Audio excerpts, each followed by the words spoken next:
নমস্কার বন্ধুরা, আবার একটা ছোট্ট মিনি ব্লগে অনেকটা ভালোবাসা জানাই। আজকে কিন্তু ভোর ভোর উঠেছি, ভোর 3টের সময় উঠেছি, ওটাকে আবার অনেকে রাত্রিও বলে।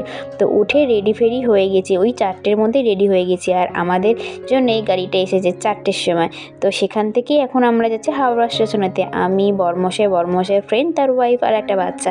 তো আমরা এখন এসেছি হাওড়া স্টেশনেতে। এখন বাজে ওই 4:30 কি 4:45। আর এসেই আমরা এখন স্টেশনেতে দাঁড়িয়ে গরম গরম চা খাচ্ছি। আর তারপরে দেখো ট্রেনের জন্য অপেক্ষা করছি। আমরা কিন্তু বন্দে ভারত ট্রেনের জন্য অপেক্ষা করছি। আর এই বন্দে ভারত ট্রেনে করে আমরা কোথায় যাচ্ছি সেগুলো তো তোমরা অবশ্যই জানতে পারবে। তার জন্য সমস্ত ভিডিওগুলো তোমাদেরকে দেখতে হবে। আর এখন তো ট্রেনের মধ্যে উঠেও পড়েছি।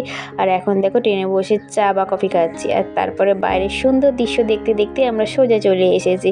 তো চলো দেখা হচ্ছে আবার একটা সুন্দর মিনি ব্লগে। ততদিন তোমরা সুস্থ থাকো, ভালো থাকো, আর আমার চ্যানেলটিকে সাবস্ক্রাইব করে দাও। টাটা।